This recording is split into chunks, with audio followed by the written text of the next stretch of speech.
Good morning, student. Today I am here with the second part of the chapter, the Parliament Union Legislative. In the first part of the video, I have discussed about the Parliament and its two houses, the Rajya Sabha and the Lok Sabha. So today I will discuss about formation of the government, power and function of the Union Parliament, and what's the relationship between the Rajya Sabha and the Lok Sabha. So let's start with the topic formation of the government. Means how government formed in India. In India, as you know, India is a democratic country. So in India, government are formed directly by people through election, and these elections are held after every 5 years. And the party that secure a majority of member through votes can form a government. You can understand it through example, like if Lok Sabha has 545 MP, so to form a government, a party should have at least 273 members, means half of the total number of seats. Only then it can form a government. And the prime minister is appointed by the president. And in other remaining party, the party which is largest and that oppose the ruling party is called the opposition party. In this way, government are formed in India. Powers and functions of the Union Parliament. There are different powers that our parliament have. The first one is legislative powers and functions. What's the meaning of legislative? Legislative means who make laws.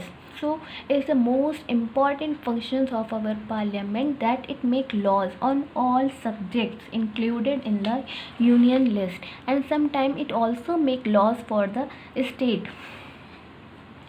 It's the Union Parliament that can establish new states into the union, increase or decrease the area of any state, and it can implement any treaty agreement.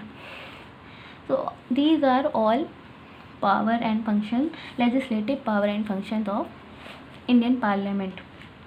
Executive powers and functions. What's the meaning of executive? Means how parliament exercise control over its executive. So executives are responsible to parliament for its acts and policies. Parliament exercises control on executives by several methods like committees, questionnaire, zero hour, etc. Means all executives are responsible to parliament, and parliament control them through different method like questionnaire, zero hour, committee scrutiny, etc. Financial powers and functions. Means it's the financial power means Indian Parliament has ability to enact the budget, and it can be scrutinize the performance of government financial spending, and taxes are imposed or abolished only when Parliament approved it. So these are the financial power and function of Parliament. Judicial powers and functions means Parliament has power to impeach the president, vice president, judges of Supreme Court and High Court, and beside it, Parliament can punish its member or outsider. Means Parliament can remove the president, can remove the prime minister, and can remove the judges of Supreme Court. Okay? These are the judicial power and functions of Union Parliament. Electoral powers and functions. The Union Parliament elects the president, vice president, presiding officers of the two houses, etc. Means it's the parliament who elect the president and vice president, and I have told you about presiding officer. These are also elected by Indian Parliament. Powers to amend the constitution means as the parliament can make laws, so the parliament has also the power to amend the constitution. Means it can also amend the constitution or any laws. described in Constitution.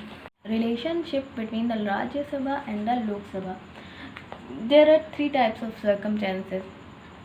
The one is when both of these houses have equal power on some functions, and the second one is when Lok Sabha has superiority over Rajya Sabha, and the third one is when Rajya Sabha has superiority over Lok Sabha. So let's see what's are the same power of these two houses.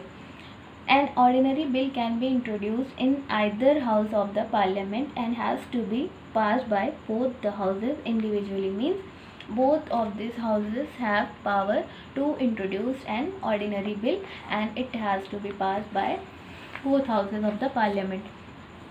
And the second one is both of these houses have equal power to impeach the president, to remove the Supreme Court and the High Court judges, and they can also remove the Comptroller and Auditor General and Chief Election Commission. And both of these two houses can make proclamation of an emergency, and can make proclamation of the failure of the constitutional machinery, etc. These are the power which both of these two houses have equally. Circumstances when the Lok Sabha has superiority over the Rajya Sabha. In this perspective, a money bill can be introduced only in Lok Sabha. Means Rajya Sabha has no power to introduce money bill. And when a money bill is introduced in Lok Sabha, it is sent to Rajya Sabha for recommendation, and after recommendation Rajya Sabha has to send it back within 14 days. And the another one is the Council of Minister is collectively responsible to the Lok Sabha, and if they loses their confidence, they have to resign. Third point is when the Rajya Sabha has superiority over the Lok Sabha. As I told you, Rajya Sabha can not be dissolved. It is a permanent body, rather than Lok Sabha can be dissolved. So in this way, Rajya Sabha has superiority over Lok Sabha. And if any bill is passed by 2/3 member of Rajya Sabha, then it can become a law on any matter mentioned in the state list in the national interest, without any interference of Lok Sabha.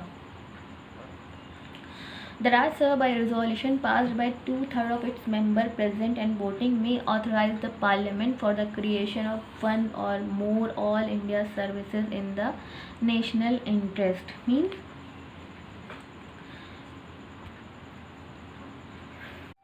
Means any resolution passed by 2/3 member of the Rajya Sabha can create all India services. So these are the power on which Rajya Sabha has predominance over Lok Sabha. Next point is how a bill becomes an act.